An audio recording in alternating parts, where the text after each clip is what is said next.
go to the end of the fucking line. Who the fuck are you? I have just as much of a right to be here as any of these little skanky girls. What, am I not skanky enough for you? You want me to hike up my fucking skirt? What the fuck is your problem? I'm not going anywhere! Yeah. Look, say it with me. Okay. Real time. Prince Blue. Real time. Prince Blue. Talk that. Coach. Talk that. I'm so sorry. I fucking hate this job. I don't want to be the one to pass judgment, decide who gets in. Shit makes me sick in my stomach. I get the runs from the stress. It's not because you're not hot. I would love to tap that ass. I would tear that ass up. I can't let you in because you're old as fuck. Coach, talking entertainment, look, we are not the same as you. Look, we don't need a thing, just you. Just make sure the gang come through. Hey, tune in. Hey, podcast Metro booming. Hey, yeah, I'm fuming. Hey, we so hot, we fuming. Hey, yeah, talking entertainment, hey, we are not the same as you. Hey, we don't need a thing, just you. Just make sure the gang come through. Hey, talk that. Coach, talk that. Coach, talking entertainment, hey, we are not the same as you. Hey, we don't need a thing, just you. Just make sure the gang come through. Hey, tune in. Hey, podcast Metro booming. Hey, yeah, I'm fuming. Hey, we so hot, we fuming. Hey, yeah, talking entertainment too. Hey, we are not the same as you. Hey, we don't need a thing, just you. Just make sure the gang come through. What is going on, everybody? Welcome. This is Real Time with Prince Blue. I am your host, of course, Prince Blue. Welcome back. It's been a while. Brand new episode coming back with you. I hope everybody's doing good. I hope everybody's doing well. This is season 2 of Real Time with Prince Blue. And remember what I told y'all before, like I was going to go away from the whole format of forcing topics and forcing things down your throats and making you hear myself talk. I told you whenever we came with episodes, we was gonna make sure we come with good episodes, good content, good guests, and we have a special guest. Actually, we have I don't even want to say a special guest, we're kind of like a friend of the family, a friend of the show, a person that I always can call on and whenever I need a joke, especially because we got Eagles football coming up. We got primaries coming up. We got a lot of stuff that's coming up, and she is involved with all of them.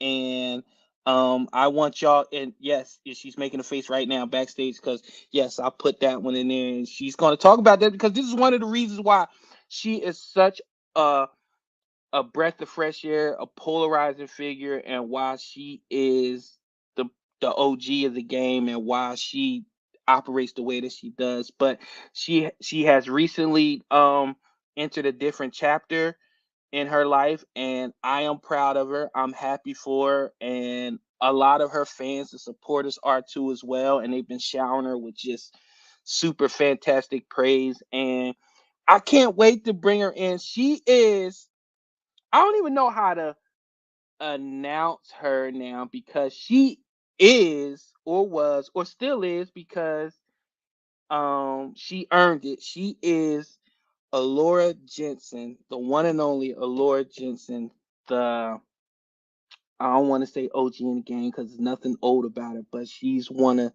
the premier people who put it on the map.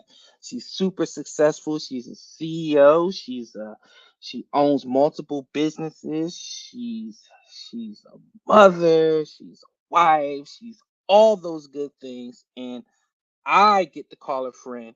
Ha ha. So hate on that, you haters. The one and only Alura Jenson. Hi, Yay! Elora. With smaller boobies now. No, I'm kidding. That seems. Hi, Prince. How are you?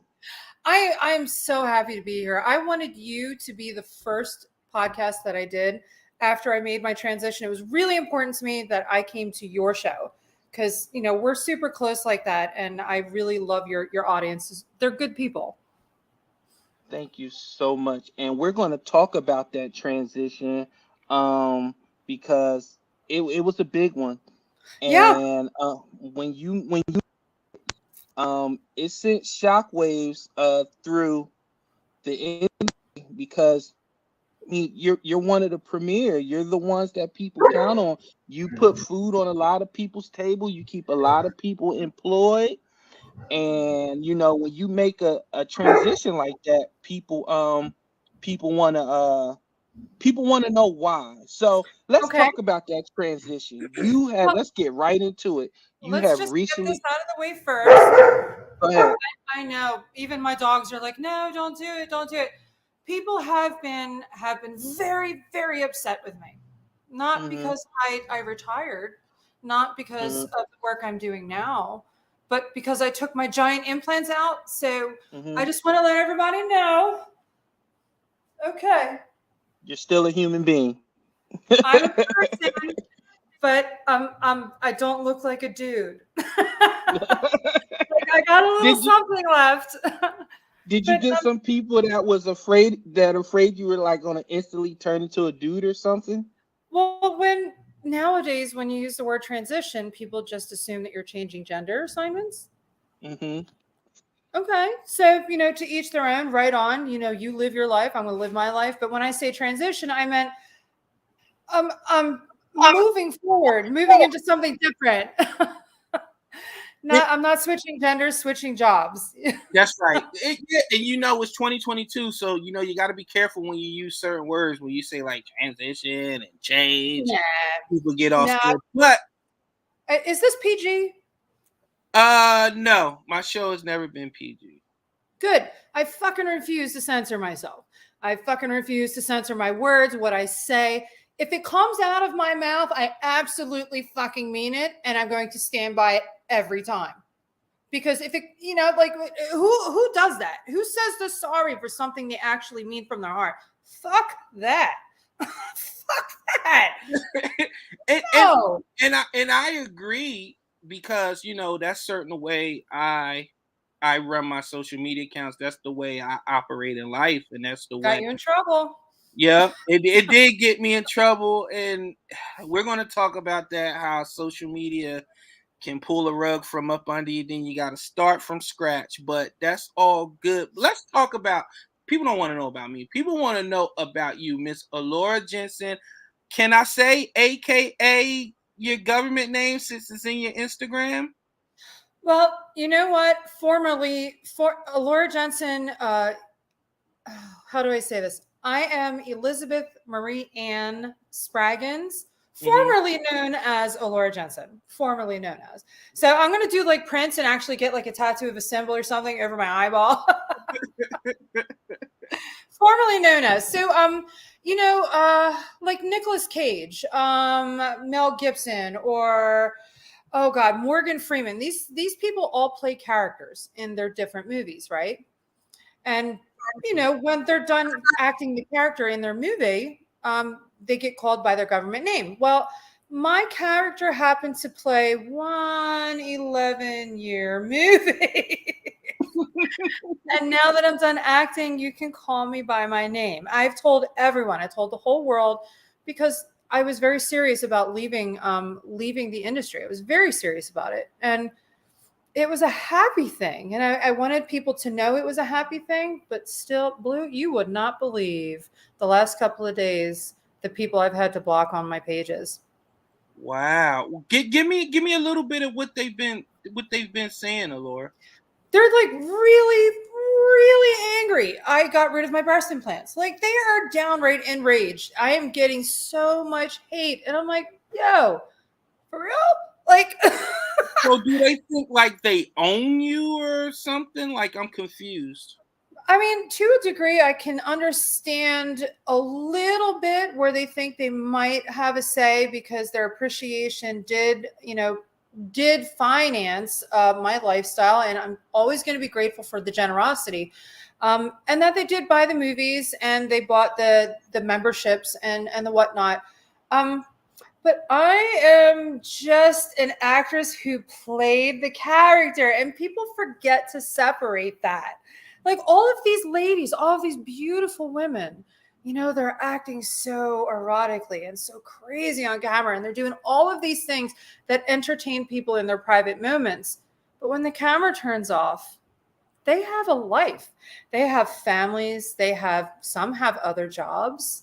Some, are moms. Some are wives, girlfriends. Some are husbands.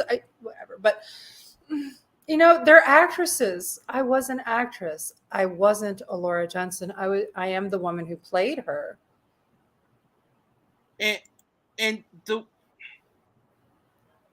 Because I kind of understand, like we're gonna get into it. Like when you follow somebody and you're a fan of somebody, and Mhm. you enjoy the entertainment that they give you. I mean, fan is short for fanatical. Let's be serious. Some fans are more fanatical than others. So Yeah. I can see how in that world, people really feel like they own you. They may have taken a picture with you down the road, or you may have gotten them through college or a down spiral, whatever it is. And they just feel like, if you alter anything or something like that, they feel like, it's a It's a slap in the. violation. But I'm here to say, you're your own person. Like, I can't believe that they think that way. I have an idea of who it is, because the person who has been sending me all of this hatred, and I suspect it's one person creating multiple accounts. Mm-hmm. And we need to talk about this, because you're my friend, right? Let's And go. because you're my friend, your audience, they're all my friends. So I can talk to you guys about this like we're having a private conversation. So let's do that right now, okay? Okay, let's talk about it. I suspect one person has been sending me this anger through multiple newly created accounts, and you can always tell that they're new accounts because they have 0 followers, 0 tweets, and the tweets that their account only has on their profile are to one person, which would be me. And that happened to me several times over the last 2 days, and I didn't want to say anything publicly because I don't want to ruin the experience of our pages. You don't want to do that with your fans too. Mm-hmm. Like if somebody was giving you some shit, you would just block them and deal with it in private, because you don't want your audience members to be all like rubbed wrong. You don't want negativity on your stuff. But I think I know who it is, and I have a story to tell you about that. Well, guess what? Before we went on, I checked my Twitter and I saw 3 disturbing tweets, and I think it was from the same account. It sounded like somebody that's extremely butthurt, extremely sad, and extremely pathetic. So you know what I'm talking about. Yes, the old Prince on the old account would have went ham, but You don't I need just to. I just blocked it and I just moved on. You know what my response to that is? What's that?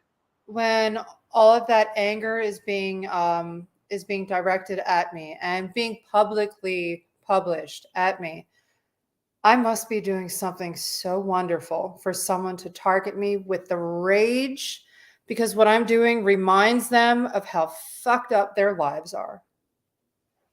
Yeah. I was told that if you don't have haters, you're not successful. That means you're doing something right. If somebody, like even on my old account, when somebody will make an account to come at me instead of under their old account, their regular account, I'm like, man, I'm really on people's minds that they like, let me create a fake account so I could tweet Prince and tell them how I feel about him. I'm like, okay.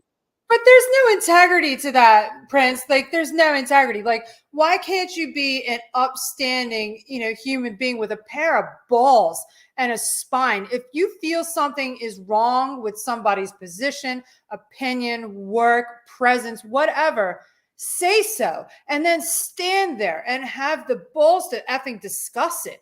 Like, why do you have to create a ghost account? Like, what kind of a piece of shit wimp is that person, right? And that's what kind of like started me on social media, and I think that's how you and I crossed paths. It was my ego,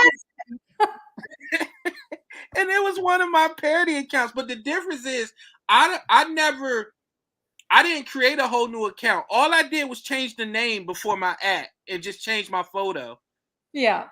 And people get so enraged they don't read the @ they just respond, and then they're like, "Oh man, that's not Anna Horford. That's not whoever I was imitating at the time," and people would just blow it up. But I agree with you. If you got to create burner accounts to come at somebody, maybe you need to reevaluate life. You know, Mike Tyson said it best, Prince. Mike Tyson said it best. People get all brave until they get punched in the mouth. Social media made people brave about talking a whole bunch of shit because they're not afraid of getting punched in the mouth.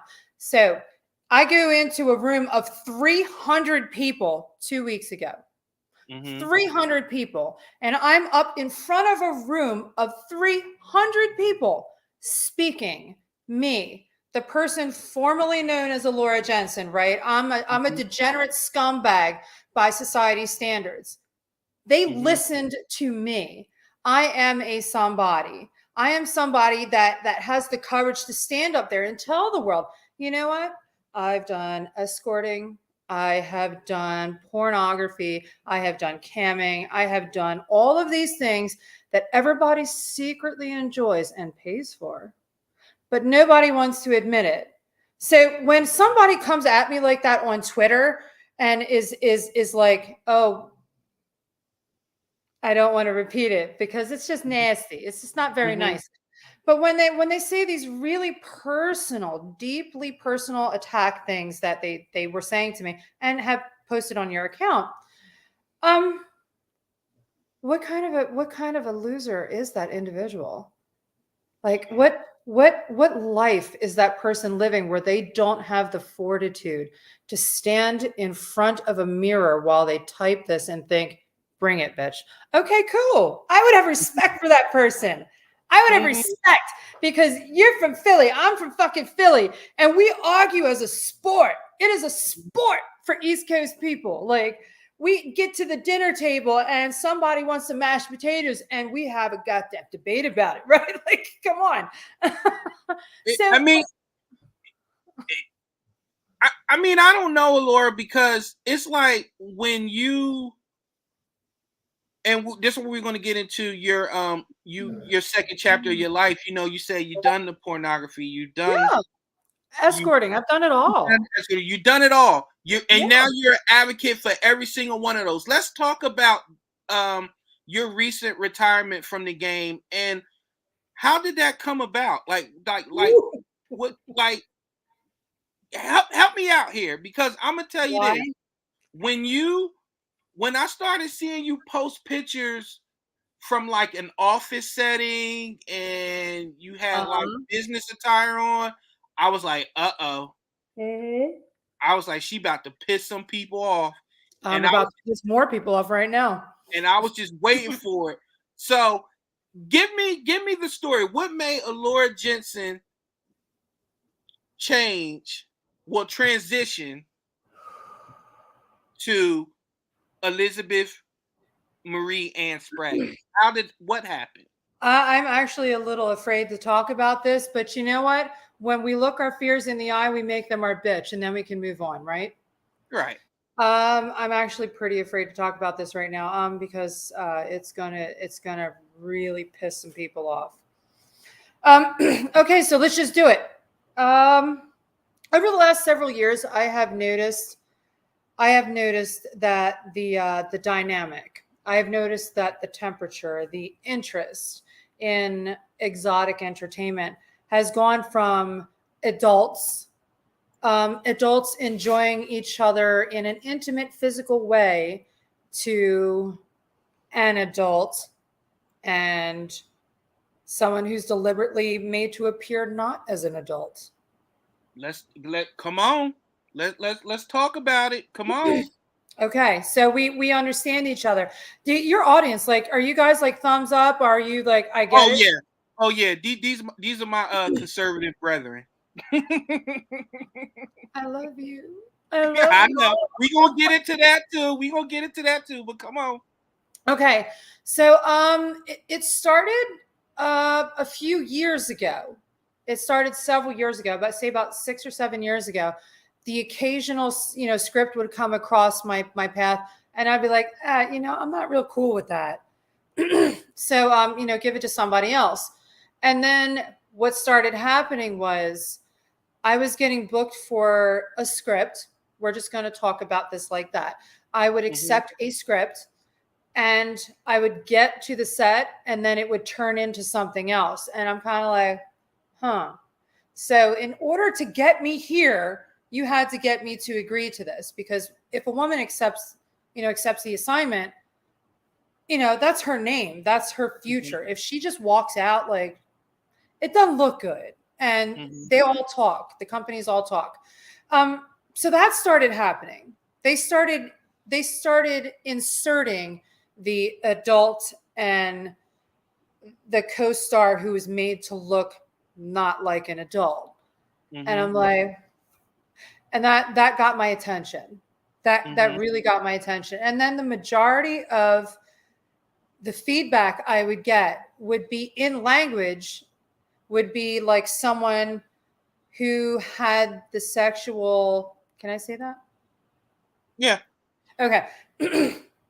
So basically people who were aroused by that particular type of entertainment, and it made my stomach hurt. It made my soul, like, I couldn't stand it. I couldn't fucking stand it. And please forgive me for saying the F word, but like, I feel that strongly about it. And then it started happening more and more and more. And I'm like, so I'm just going to work for myself then. I'll do the occasional professional, big company shoot just to keep my other ventures relevant, because that's part of marketing, which is what I do now. We're going to talk about that later. Okay. But got to keep your brand in the public eye, no matter what you're doing. Even if you're rebranding or transitioning or moving forward, you got to keep your brand in people's mouths, the conversation. So I would do the occasional shoot, and every single one, with the exception of one or two, every so months, would be that genre. And I'm like, the fuck is wrong with people? But because I have a marketing background, I'm like, they would not be making this shit if people weren't paying for it. If people weren't paying for it. So that got me to thinking, considering current events, and we both know what we're all talking about, right? With them normalizing this to be a healthy, acceptable behavior. We're going to talk about that too. I have a lot to say. I have a lot to say about that. So they have been very busy trying to convince the public that it is normal for an adult and someone not appearing as an adult, but in other circumstances, to have that sexual interaction. And I'm like, fuck this. So I decided to stop doing those performances. I started doing other performances. I started doing a little bit more like fetishy things. Like, okay, you want me to put my big ass on your face? Great. People are going to pay for that. Okay. That's a thing. Cool. I can do that. I can do saying mean and nasty things to somebody who gets excited by that. That's the domination thing. I could do that too. No problem. But then I went overseas. And you and I, we were talking about this. You remember when that happened the first time? I was like, wow. The scripts and the performances I had done. Yeah. And let's get into it, because let's do it. Let's do it. When you got people trying to make child pornography and stuff like that normal. Can we talk about it then? Can we talk about it like that then? Because I was being real careful about it. Like, can we do that? When you're trying to fetishize pedophilia and stuff like that, right? I have a problem. I have a huge problem with it, because it goes into the whole inclusion thing. Everybody wants to be included. No. This country is still built on certain type of morals, values, and incumbents. Can we talk about this? Like, what's this show? This show is called RealTime. RealTime. We real on this show, Laura. You know that, aka Elizabeth. You know we speak real on this show. And when you got people, I saw a TikTok where a woman tried to say it was for the maps. See what I'm saying? You see what I'm saying now. They're trying to make it to where it's acceptable to act that way, to be that way, to be that evil, to be that demonic. I'm all about protecting our children. And I have an issue when you're trying to normalize something like that, something evil like that, where people are going to jail.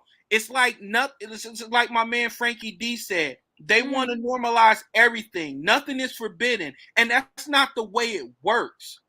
That's not the way it's going to work in my house. That's clearly not the way it's going to work in your house. No, it doesn't. So when you say something like that, when where you walked away, you own $2 million companies, $2 million industries on your own, CEO. I walked away. I walked away from $1 million income, 7-figure income. I walked away from it because what I was getting ready to tell you was that when I went overseas and I did this series of scenes to make a feature, and I don't want to disrespect the people who were kind enough to pay me because it is their thing. Mm-hmm. It is what their fans like. They were very kind to me. They did nothing horrible. I wasn't attacked or violated, but their particular script involved me being active on camera in a way that severely internally injured me the first time. The first time it took me 6 weeks to heal in my intestines from below and from above. All of my gastrointestinal tract was burned, was bruised, was lacerated, was injured. That was the first time. But you know what? I did that voluntarily a second time because I that badly did not want to do this pro-pedophilia bullshit that the rest of the industry has turned into. That I see independent contractors, independent, companies, meaning the creators, they are peddling to these people because these people are paying them money. And I'm like, yeah, not all money is good money. Like you have to hold your head up during the day. You have to look at yourself in the mirror. Some of you have kids. Some of you are step parents. And a lot of these bullshits that they're making now is the step mommy and the step daddy and uncle and auntie. Oh, that's another one I can't stand. Like, who the fuck are these people that are getting into this shit that want to pretend to be fucking their nieces and nephews? And listen, and the way it is now is because you know how it is. They're making the money. Mm-hmm. They're making the money, so people are turning the other way. Mm-hmm. And it's people in high positions that are involved. Mm-hmm. So it's becoming acceptable. And they're trying to make it acceptable. But you know what's making me proud, Elora, is that when you're speaking out, when I see people on social media kicking back, they're like, no, we're not doing this. I don't care who you are. I don't care how famous you are. I don't care how many songs you have in the top 10. No is no. This is wrong. And I think the more, when you got somebody to speak out that's inside the industry, because you know how it is. With any industry, when you speak out, you get on that list. And I don't give a fuck. I know because you've been, one of the other things that people don't know about you is you're very strong in your political beliefs, and I am. You tweet it from your account, your personal account. You don't use a burner. You don't use a separate account. Like if it's something for America, if it's something for to support Trump or support the Republican Party, support anybody that's making sense, you speak out about it. Because I remember one tweet where somebody was like, Elora should be in the Hall of Fame, and you came back and you said, I'm not going to be in the Hall of Fame because people don't jive my beliefs. And you know what made me laugh about that? What's that? Elora, you do so much. You've done so much in the industry.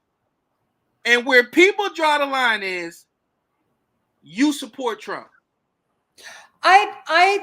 It's not just about one person though. And that's the mistake that a lot of people who disagree, that's one of the biggest mistakes that they make. They think this is about one guy. They think if they bully and they harass and they rage enough that one guy will no longer be a part of the picture. But I'm like, no. I was raised from conception, from birth until today, until after death, that the Constitution of the United States of America is worth dying for. My whole family, my children have grown up to defend and, uphold and defend the Constitution of the United States. They believe in that with their lives. And for people to make a mockery of it, to use it as a means of calling people terrorists. You know what? It's not about one guy. It's not about Trump. It's about the United States of America, the Republic of the United States of America, not the democracy. It's a republic. It's a constitutional republic. And for people that don't understand what that means, there is a difference. And you know what? But I don't think people want to understand it because it's a certain narrative in media push that says one side is wrong, full of bucktooth, shotgun carrying. Yeah, I got him right there. Look at that. Yep, yeah, right trailer park wildebeest. And the other side is full of dignity. We want to include everybody. We don't want. Oh, but don't you know you're a racist? I've been told. Listen, you ain't got to sweet talk me. I've been called many a names. I've served the military. I've served as police. I've done it all. And the moment I say, hey, the moment somebody be like, hey, what are your influences, whatever? Well, I'm a conservative. Are you aware of your skin color? Are you aware of this? Are you aware of that? No, I'm aware that I was raised by the best group of parents, the best community to tell me to always be my own man and to always make my own decisions and stand in my truth. And that's what I do. And I accept you, like whatever you want to do. I respect your opinion to have that. Right. But I don't understand why you got to attack me because I don't fall under a certain ideology that you feel I fall under because of my skin color. Right. And it's mind-boggling to me that it's the people that are the most enraged by the fact that you want to preserve the qualities of the American family and the American household and of the country and the way of life in this country. The people that are most enraged by that have not a single individual thought that has not been planted in their heads by somebody else who told them what to think. And I agree. And that's the funny thing about, because like when you and I cross paths social media, it was from my trolling accounts, big Eagles fan. So my Eagles tweet would reach you on game day and stuff like that. You were talking shit, and I was like, "That's my boy." I be talking cash shit, and we gonna get into it because Sunday starts a brand new season, and you and I are both Eagles fans, and we're gonna talk about it. I want to get how happy of an occasion that's gonna be, Blue. Listen, and I want to get more into because this is about you, and let's talk about your second chapter, your new your new business venture where you're out of the game, and now when I first saw you doing your photos and stuff like that on Instagram, I was like, this is honestly, these are the three things I thought. I said either Elora is joining a cult, she's about to start some type of some type of business venture or something where she wants to separate Alura Jenson from now we got Elizabeth Yeah. Spraggins. And the third one was I honestly thought you were opening up like some type of like shelter. So that third one was kind of Okay. close A to little bit. exactly what you're doing. So tell That everybody what you're doing now with your new business venture in your second chapter. this actually all ties together. And I'm happy and I'm grateful that you're giving me a chance to talk about it because it ties into why I left the industry. Um, it took me a minute to come to terms with the fact that that structure of the adult person and the person made not to look like an adult, and then the roles which were really offensive to me in my heart. Mm-hmm. And then the other roles were being brutalized and injured, Mm-hmm. like severely injured. I am still healing from a role that I performed in June. And I woke up one day and I heard a voice in my heart. I really did. And I'm going to remember it like it was yesterday. I heard a voice in my heart and he says, "You're done." It said, "You're done." And I was like, cool. Because I knew in my heart, for me, that was my connection to Christ. That the connection to Christ I had been ignoring for a very long time, which I found at one point before the industry. And then I put that voice in a closet because I needed to be okay with what I was doing. And you know what? For me, that worked for me. For others, they don't have an issue with it. And, more power to them. Good for them. But for me, it was hard for me because I'm a woman who believes in one woman, one man, a family structure, a mother and a father and kids, and a father raising his children. I am a big proponent of this, but I couldn't tell people that while I'm entertaining them in a way which conflicted with myself. So that morning I woke up and I heard that voice. It like reached into my chest and I felt it wrapped around my windpipes and it says, "You're done." And I was like, cool. Because when that shit happens, I know something is about to go down. And I'm about to piss a lot of people off again. Ooh.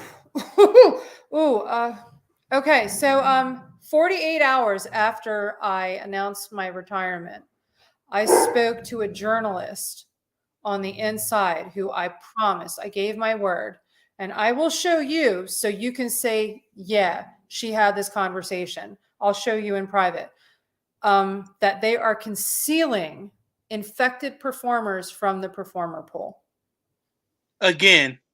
And this is 48 hours after I retired. And I was like, you the man. Okay. Okay. Yeah. And I had not planned to retire until January, but that voice that reached inside of my chest was so strong. It was so strong. I knew to take it seriously. And right then and there, I was like, cool. Got on my phone. I was like, all right, this is it. This is happening. All right, we're good to go. And I swear to God, I was sitting right here in this chair, actually, when I had this conversation about this with that industry insider who is connected to the people who are supposed to be keeping the performers safe. And I was like, wow. And people, yeah, he's always on time. And people don't understand, like, your profession, just like any other profession, it came with risk. Oh, high my risk. God. And people are like, oh, you get paid, you know what you signed up for, blah, blah. You don't sign up for that. You sign up for people to be honest, to be as healthy as they can be, and for the people in charge of that to not make sure this doesn't happen like it's happened prior. The last time, I think you go from John Holmes to what's his name? It was the syphilis outbreak. I forget his name. Dude used to always wear Tim. I like him as a person. I never worked with him, so I don't want to put his name out there like that. Right. I'm not going to put his name out there. He's moved on in life and has, he's started a different chapter of his own life as well.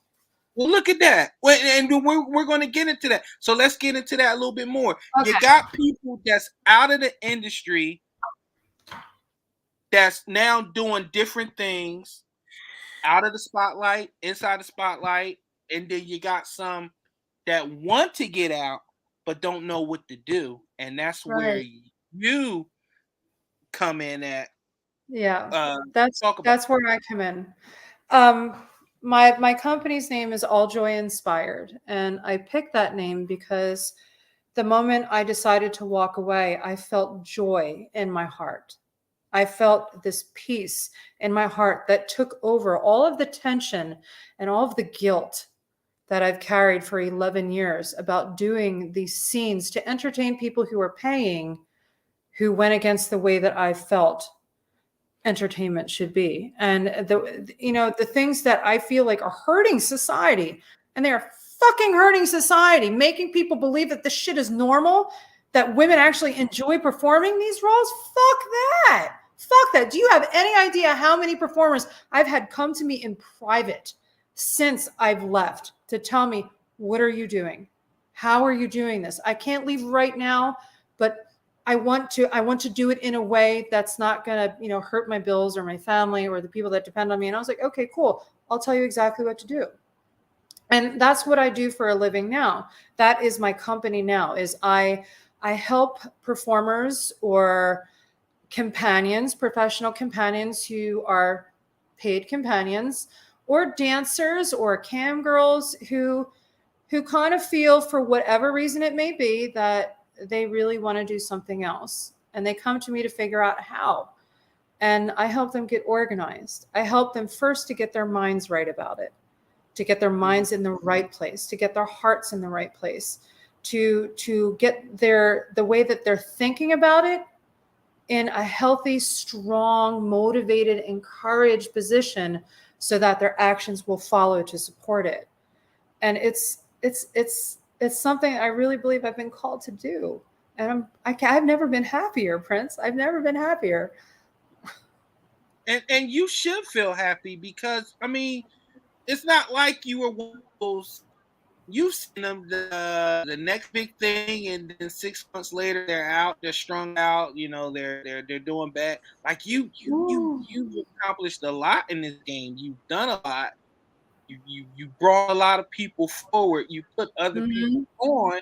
So it's like you've done what you can do. Like if there was a graduation from the industry, or like a place where you could just be like, you just stand on top of the mountaintop and look down and be like, I helped build that. You can do that. So it's not like you're leaving without doing what you set out to do in the industry, and that's changed. You've done that, and now you're going to change it for the better on your second chapter. So you should be happy about that. What I like about it is it doesn't seem like you have any reservations about it. Like you're at peace with the decision you made, and I think that's the most important part. It's that it was that voice that day, that voice that could have potentially saved my life. And when I had that conversation, I picked up my phone. I was sitting in this chair 48 hours after I heard that voice that said, you're done.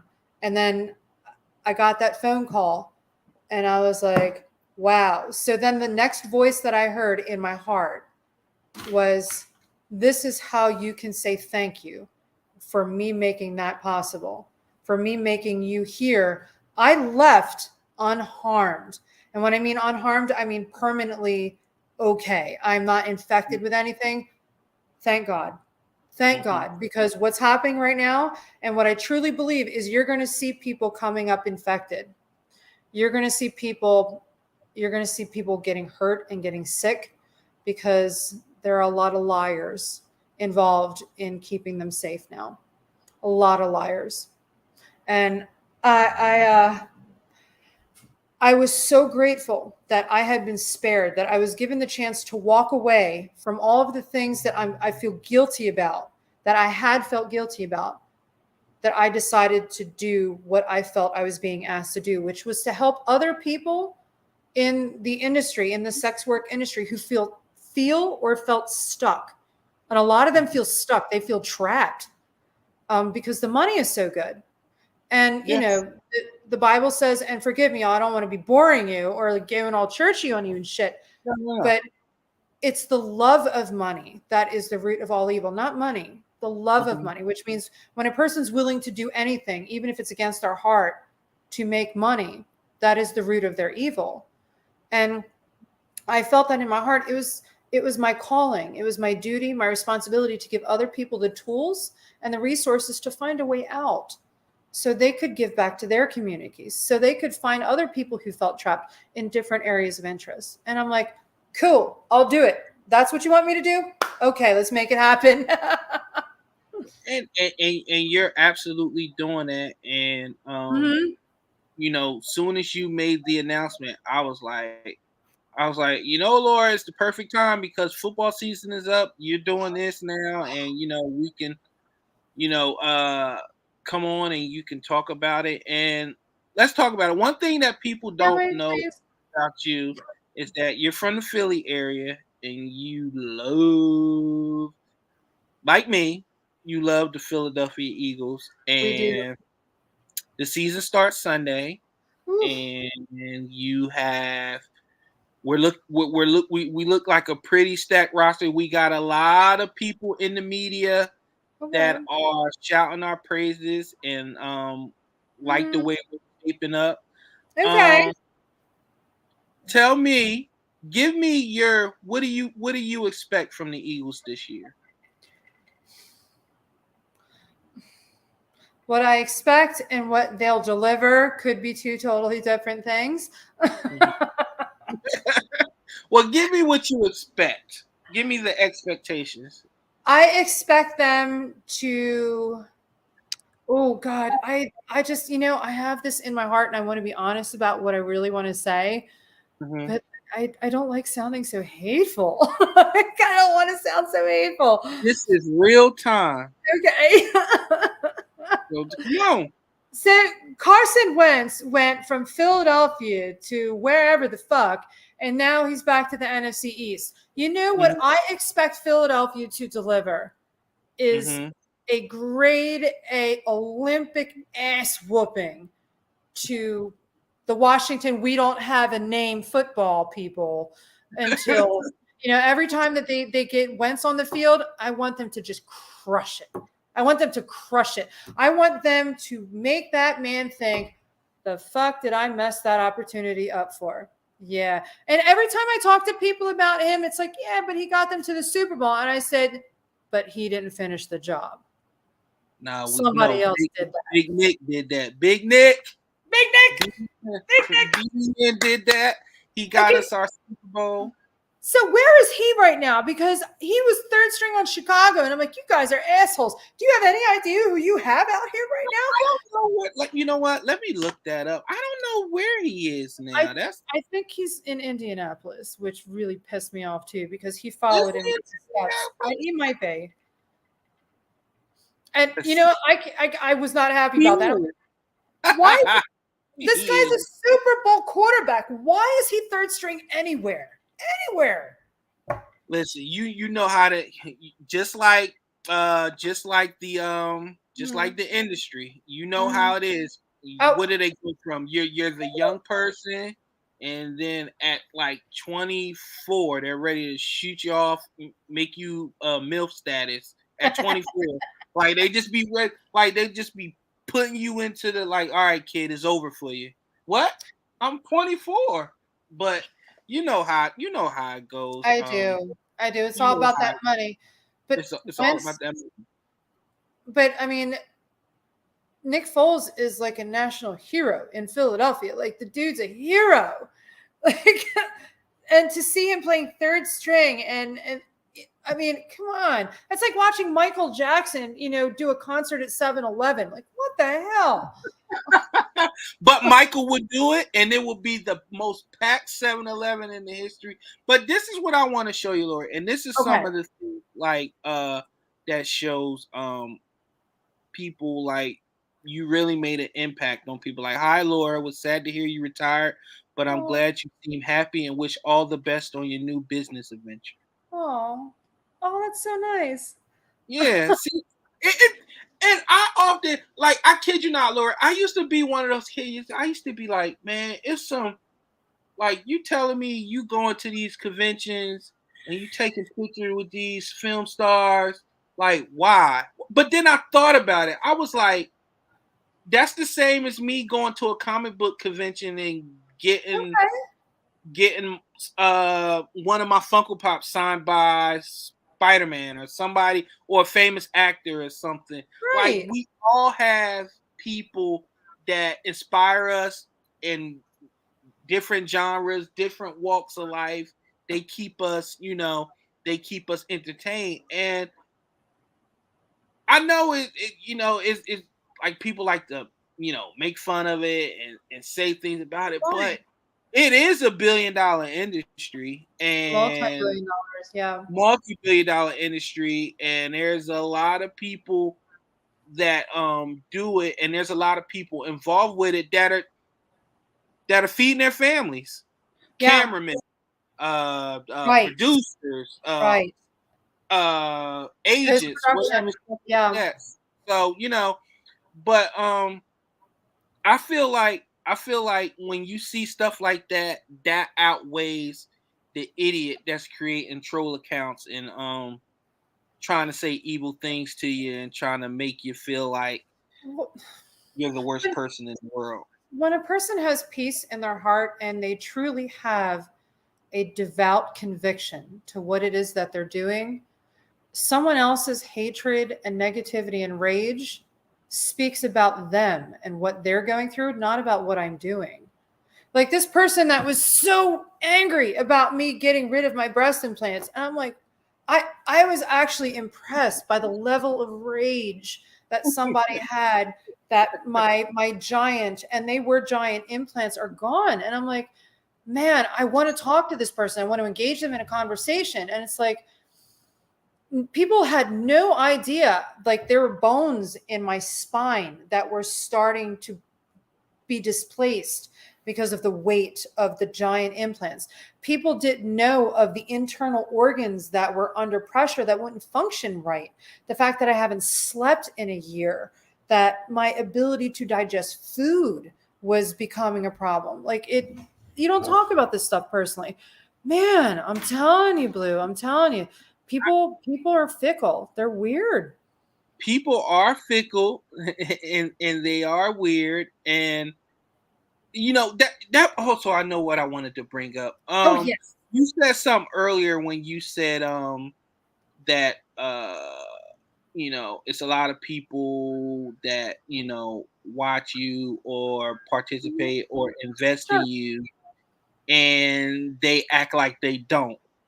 And that brings me to like it's the running joke about the OnlyFans where you see parents like they bring the bill or the wife brings the bill to her husband and she's like, what's this?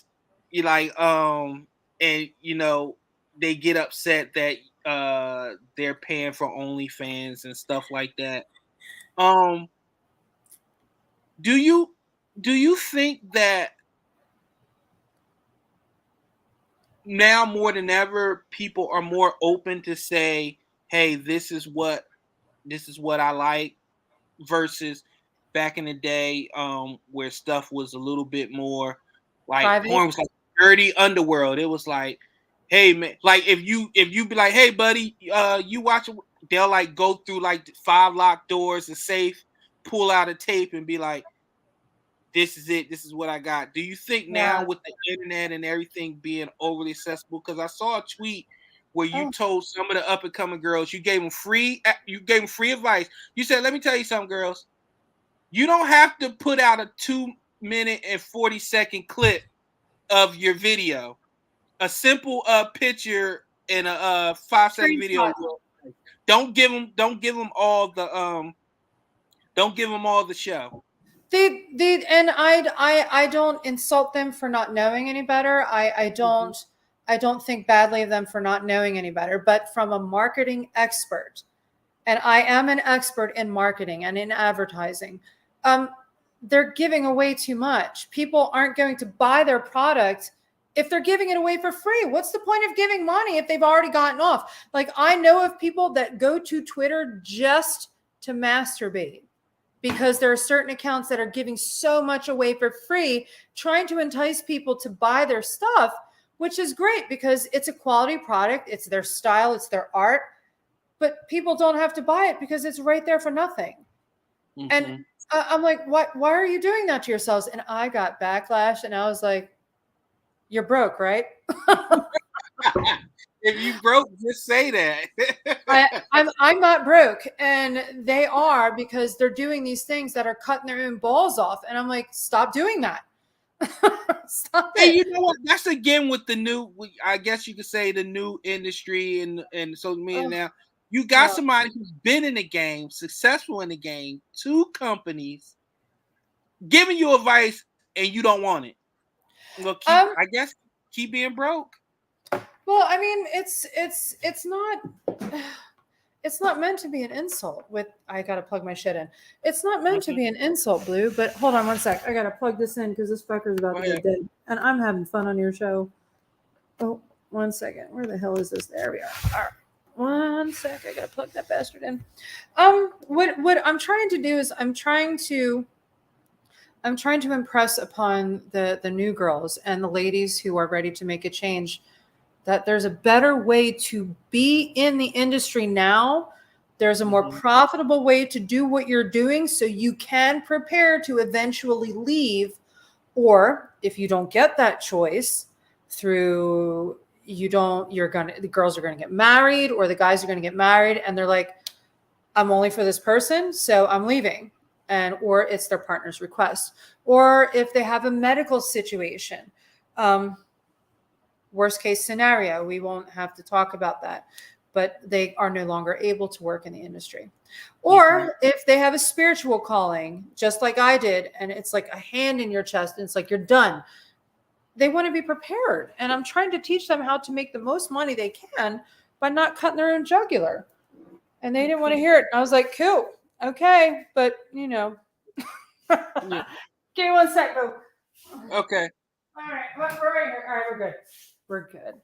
So tell me, what was the original response you got from inside and outside the industry when you announced your retirement? A lot of people didn't believe me. They didn't believe me. Interesting. And yeah, that was pretty interesting. They didn't believe me at all. And in fact, I got phone calls and text messages from production, assistants and management. So can you be here at this date? And I was like, dude, I retired. And they're like, yeah, but can you come? And I'm like, no, I'm not here anymore. They didn't want to believe it. Do you think it's because they've heard it before and that the money? This is another thing. Let's not your specific financial situation, because clearly you've done well for yourself. But thank you. You'll be seeing people like this. What's her name? Monroe Sweets is on TikTok. And Monroe Sweets. Oh, Melanie. Yes. And she's doing this series to where she's like you, but the melanated version, where she's giving insights to the industry. She's talking about her story and how, and explaining how the pitfalls and stuff like that. And of course, they're in the process of shadow banning her and stuff like that and giving her the runaround. But anyway, she's doing the same thing. But she also talks about how she's feeding her family. Like she says, like the high she gets is from being able to provide for her family. Yeah. And you and her are Similar. Similar, and two of the people that I remember in that industry, because for the most part, all you hear about is people saying that they broke. Oh, you only get $50 a scene. Blah blah blah blah blah. The money is here. The money is blah blah blah blah. Ooh. But then I'll be like, but why do you do it? Because somewhere I know there's three sides of the story. There's the truth, there's a lie, and there's somewhere in the middle. So for all these people that be claiming that they're broke, but they're staying there, Mm-hmm. I need to know the real. Okay, so I'm going to tell you.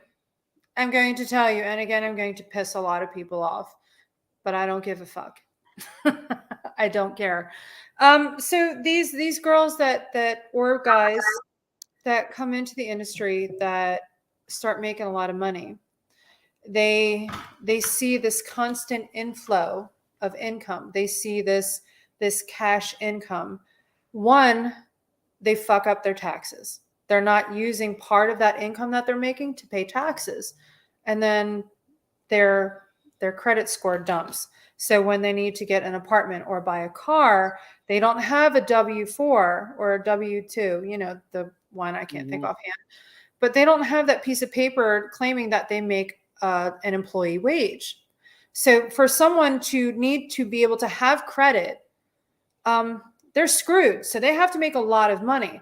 Now, what also happens is a lot of performers, and I'm going to say a lot of performers, because there are many that I know more than I don't who are into drugs and alcohol. Now, I love a good stiff drink. I do. Oh, I love to go out on a Saturday night and have a good time with my husband and my friends, or have a football party and have some drinks and just act wild. But I know so many people who drugs and alcohol are a way of life for them. They wake up and they operate through the day and they have to medicate themselves because they're so unhappy about their lives and where they're at. And that's an issue. And that requires money. The drugs require money. And some of these drugs are expensive. Mm-hmm. And some of the drug use interrupts their ability to be on set, because if they're visibly high, if they're visibly under the influence of something, they're legally not allowed to work. And some of them are too involved in their self-medicating to be cognizant of that. But also, when they spend their lives under the influence, they make bad decisions with money, with shopping, with not saving, with not investing in themselves or, their futures. And they're broke. They're broke because they know better, because they have another influence making decisions for them. And part of my company is actually connecting people to sobriety services so they can get their minds right. So when their minds are clear and their minds are healthy, then they can move on to the road to move up to success without needing to provide intimacy as a part of it. I got it. Yeah, because I just never understood that part. Like, people keep saying you're broke. But yeah, you're really broke because of your own financial actions, like your own financial responsibilities being out of whack. So I see that. I see it all the time. Girls like buy me presents from my Amazon list. I'm like, girl, why don't you go buy it for yourself? They're pimping Amazon lists. You have girls or guys like buy me coffee. I'm like, the fuck is wrong with you? You can't afford $5 to go buy yourself a cup of coffee or go to your Keurig and make one for yourself. You really, that shit's embarrassing. Stop doing that. Yeah. Well, I mean, you've never had to do that, but no. And I think some people get drunk on the power because, let's be honest, it's some very interesting people out there. You want to call them lonely, you want to call them obsessed. Oh, okay. They'll do whatever it takes to keep their favorite star happy. So their favorite star makes a post. I'm hungry today. Somebody give me money. You got people that cash out people instantly. Go get you something to eat, love. That's true. There's people really out there in love with people that they don't know. But that's low though. Like, how much respect can a fan have for an artist who doesn't even buy their own coffee. Like, what kind of value is that star bringing to the industry, to the audience, if they need to tell someone or ask someone to buy them coffee or food? I'm like, oh, where is all of the money that all of these people are spending on you going if you have to ask them to buy you food? Like, what are they doing with their lives? What are they doing with themselves? Like, that's embarrassing. Stop doing that. So, okay, so we need to talk about, because this is heavy on my mind right now, and I know it's on the mind of your fans. We've put them through a lot tonight, and God bless you guys for allowing me to talk, because everybody, you've been very patient. So Jason Peters is now signed on the Dallas Cowboys, and yes. I'm having an internal conflict about this, because Jason Peters is one of those Super Bowl folks that is part of the dream come true for Philadelphians who never thought that shit would happen, even as he screwed the pooch with that touchdown in the end zone, which allowed Philadelphia to get the ball back on that fateful night. Jason Peters was a part of that team that day. So he's now with the Philadelphia, he's now with the Cowboys. Mm-hmm. I need to have a conversation with this. I'm having a conflict. Listen, let me give you my take on the whole Jason Peters. Please. They offered the man money. He took it. Now, good for him. Us thinking as fans, when you can't possibly wear that star after being we're not talking about somebody that was here for a cup of coffee. We're talking about somebody that was on the most improbable thing that we didn't think would ever happen. I still have a hard time believing it. I watch the highlights all the time. Like I watched the highlights of the Super Bowl all the time in 2017, because I'm like, listen to me. People don't understand. It was the GOAT coach, the GOAT quarterback against Nick Foles. Tell me if national hero. If you had Nick Foles beating Tom Brady and Bill Belichick, give me the number to the Powerball, because what he did that night was otherworldly, which is kind of weird, because I think Nick Foles is he's a minister. He's a minister. Yes. He's very strong in his faith, but what he did out there was, I'm pretty sure that was murder. Like, he murdered Boston. he for sure murdered their hopes of getting another Super Bowl. Like, I don't think somebody that's right with God can be that ruthless, that vengeful. To be fair, though, if we're really going to talk history, right? To be fair, Tom Brady didn't he just have stitches pulled out of his hand like the week before that? I'm not about to give that pretty man, that chin, that money, that man married to Giselle, any sympathy at all. He's okay. I knew that when they talked about that, though, Prince, I knew that when they said he had his stitches taken out, I was like, okay, so there's a chance for us. That's what I meant. I was like, okay, just cool. Remember, he showed up. He was looking gaunt. He looked weird.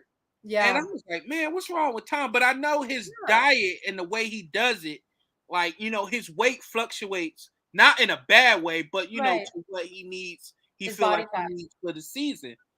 But listen, I remember just being in my front room. I had a Super Bowl party. Oh, me too.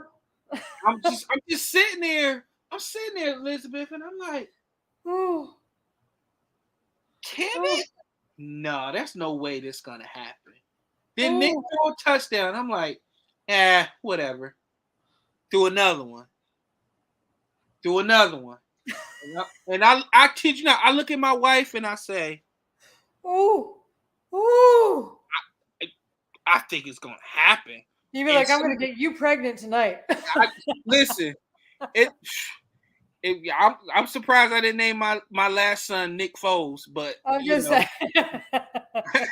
I just didn't think a black kid named Nick Foles would work in my family. So Oh my But Lord. but I man, remember standing in front of the TV, and when it happened, I actually dropped to my knees and cried. It's on video because we didn't think it would happen. I was all prepared to start throwing shit at the television about how they're fucking losers and they screw everything up, but they won. And I'm like, what? No. Started crying like a baby. and and to this day, I'm like, man, like, cause you remember, Lord, every year what we would see the ring pop memes where everybody got rings and then we got ring pops, and we're not. They would do memes where everybody's at the table, we're not at the table. Yeah. Everybody would have been like, well, win one first, win one, and then we finally got one, and nobody can hold that against us anymore. It's just an awesome feeling. But to get back to Jason Peters, my feeling is Oh, good for him. okay. Wish you all the best. Yeah. We're gonna kick your ass. That's how I think about it, because Yeah. it's a business. Yeah. It's a you know you're a businesswoman, a successful businesswoman. Yeah. It's like somebody from underneath your program going to another film studio, Yeah. and you're like, after all, you know, me and that studio don't get along. You gonna go to them? Well, you know, they offered me this. Hey, best of luck to you. Blah blah blah. But you the enemy now. That's just how I think of. That's how I look at it. You know, Listen, Peters, good luck, but whatever. you're a lot more mature than me. See, I'm really but not. I'm you- really not. but see, in that instance, you know, Prince, I would be like talking to the other team. How do you like my sloppy seconds? But you know what? If we got Brandon Graham going around him and sacking the hell out of Dak Prescott, thank you, Jason Peters. It works for us. Thank you for being a turnstile to Dak Prescott for the Philadelphia Eagles. We appreciate it. I have such a crush on Brandon Graham. Oh. So let's get into it. Give me your top 5 Favorites? I want to do the whole NFL, but let's just stick it to the Eagles. Give me your top 5. Give me your all handsome team. 5. Oh. Well, there's so many different players now. Oh my gosh. They drafted one. He was just I know he's going to be a star. Oh God, what the fuck is his name? I followed him on Twitter as soon as I could. His profile was still his college profile. Mm-hmm. Fuck was that? Oh my God. Oh, I don't have. Remember what position he plays? Oh shit. No, he was hot though. I'm not about to just name random guys because then he is a pretty boy. Let's name the draftees. I'll tell you which one it was. I'll know if I hear his name. Okay, let's see. Let me get him up. Hold on, I got you. Hold on, let me see what I got. Okay. Let's see what we got here. Jordan Davis. Oh, he's a pretty one. Cam Jurgens. Oh. Nakobe Dean. Oh. Kyron Johnson. You know what? It's so delicious. Grant Calcaterra. Those are the picks of this year. I am. Hold on. I'm trying to find him right now. Oh God, he's okay. So I did want to talk to you about this one thing. Yes, they're all sexy because they're wearing green, and they're all doable to me. So let's talk about the addition of C.J. Gardner-Johnson. Okay. That's our starting safety, along with Marcus Epps, and Howie has went from the ugly duckling that we can't wait to get rid of to the beautiful swan, because he has literally transformed this whole team. Mm-hmm. And Chauncey Gardner-Johnson is I would say that's the cherry, because the only position that we really were iffy about going into the season was safety. And he went to the Saints because the Saints really wanted him, but contract talks broke down. and how we swooped in, got him, and we got our start safety. He's young. He's 24. So he is young. we'll see on Sunday, but I'm very excited about our Philadelphia Eagles. Okay. So what are your expectations? My expectation is I got them winning 11 games, and I got them winning the NFC East. Well, yeah, I got them winning the NFC East because I put it like this. I believe Dallas has more playmakers, but I believe Philadelphia has the better team. Like, with Dallas, it's always something combustible about them. Yeah. Whether it's the coach, whether it's a player, whether it's an arrest, whether it's Jerry. It's Jerry. It's all Jerry. That guy's toxic to that team's, success. He's toxic. But you know what? It just was written in Forbes. I think he has the first $8 billion something like that. I think the man bought him for $160 million. My husband is a diehard. I know. Until after death Cowboys fan. And believe me, that is an interesting Sunday in our house. You know what? Okay. Laura, you just talked about how certain things in the industry turned your stomach, but yet you married a man who's a Dallas Cowboys fan. Like, he married a sex worker. He married a sex worker. I married a Cowboys fan. We're both fucked. So yeah, I guess so. I guess even. I did retire though, so he does watch Eagles games and cheer them on when they do well. He's a crappy Cowboys fan. That's called a good man. Yes. I don't think I could do it, but that's a good man. Very good man. Oh my God. So can I is there any chance in hell, for my birthday, that do you think one of them will sign an autograph for me? I have had a Jason Kels jersey in my closet for years, and I would really love. Let's see. You're Alura Jenson, a famous was Hall of Famer in the industry. I'm pretty sure if you tweet or DM or go through the proper channels, people have been willing to do much for you for less. I think you can get a jersey signed. I'm pretty sure. So Jason Kels, right? And his name is Kels, isn't it? Not Kelsey. Yeah, everybody's been saying it wrong, and he's never corrected them. Where is his brother playing this year? His brother's still in Kansas City. Wow. Oh, what's going on with them? Because damn. Yeah. I mean, listen, when it comes to football, I see everything through a green lens, right. Everybody on the outside, I deal with them when we deal with them. But other than that, it's football. It's football. It's football. It's football. But to answer your question, I'm pretty sure you can get whatever you want signed by any particular player. First of all, I'm surprised none of these players haven't already reached out, because these players, I know they do. That's what I'm saying. So I'm not going to help them. I know. Listen, I know. I used to be a cop. I know all about confidentiality, and plus you don't want to. This is another thing about this culture, and I want to talk about this before we get out of here.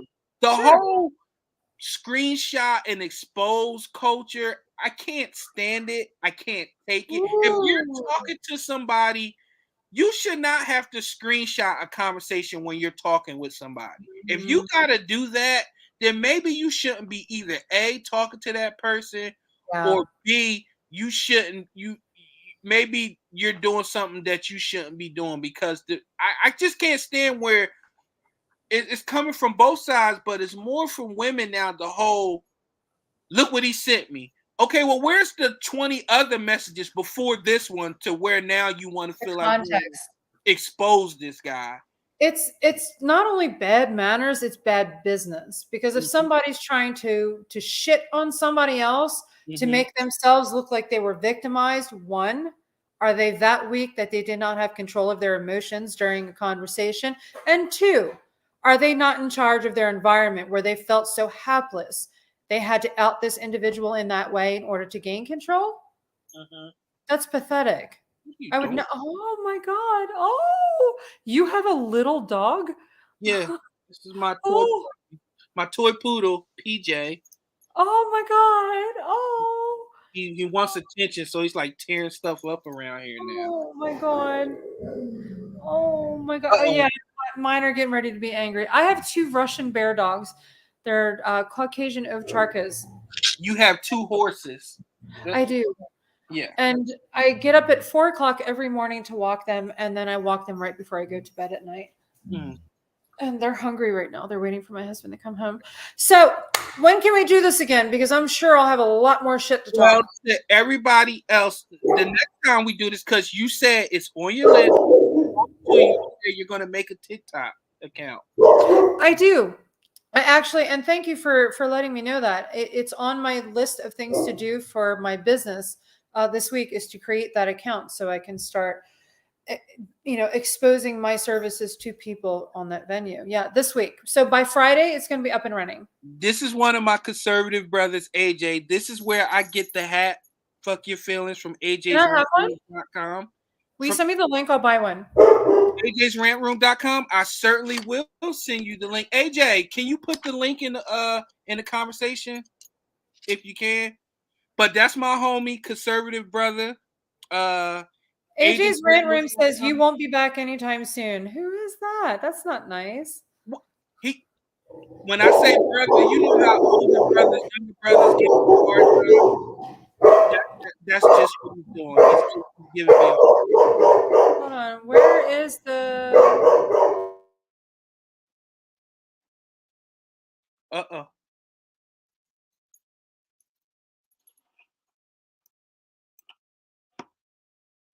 So I was saying, what were you saying? Oh yeah. I was saying this hat and other hats are from AJ'sRantRoom.com. He's a very artistic, very smart, very intelligent black conservative. He's real raw, he's real. He's on TikTok. See, that's what I'm telling you. Or you have to make your TikTok account, and I'm going to introduce you to a whole gamut of patriots over there that we say what we say, we mean what we say, and we get it in. Hodge twins. Let me pull it up right now. Okay. Hodge twins. Love them. Here we go, right here. Boom. Let me put it in here. Here is. There is the link in the chat. Is AJ'sRantRoom.com. Oh, that's so He nice. has all type of hats. There you are. Oh my gosh. He has I hats. didn't see this. He has hats, shirts. You're gonna love his he has a for women section. Mm-hmm. Let me see. He has a whole Bleach Demon series that I think is very funny. This is awesome. Oh my God. Yes. Please show support and you know a lot of patriots in the industry, so if they want to wear and support somebody who loves America and is going to continue to protect it. But you know what? I just want people to remember it's not just about one person. It's about all of us. Well, you know any movement or anything has a face. And and that just seems to be they're going to put the face in there. So that's just the way it is. But what are you laughing at? What you see? I'm laughing at AJ's Rant Room. Is that your friend? Yes. Okay. Yes. AJ, you're crazy. He is, but he's the Joker crazy, where he's very calculated. He knows what he's doing. So once you make that TikTok, I'm telling you, we're gonna have a live. I'll let you know. I'll bring you in there and we'll just have fun. But please tell everybody where they can find you and your business account, please. Well, my business is still growing. It's still developing. So until that point, people can find me Elizabeth Marie Spraggins, my page on Facebook. They can find me at Alura Jenson on Instagram and at Twitter. I only have one page, so you'll see dozens, if not 100, on both. I only have one. It's at Alura Jenson. There it is, everybody. And of course, I am at Real Prince Blue, and you can find me at Real Prince Blue on Instagram, Facebook, YouTube. On Twitter now, it's going to be Real Prince Blue 3 because I got my biggest account got permanently suspended for impersonation. For now. So for now. So as of right now, reach me on Real Prince Blue 3, and please, y'all, make sure y'all support. I'm gonna call her Elizabeth. Make sure y'all support Elizabeth Marie Ann Spraggins, AKA formerly known as Alura Jenson. Make sure y'all support her. She's doing great things, and I'm telling you, she's one of the good ones that really taking a stand about some of the demonic shit that's going on out here. I definitely am. You're gonna want to be on the right side of that. So to everybody who joined us, thank you so much. I appreciate it. Trust me, Elora is coming back. She's just a text away, people. She's a DM away.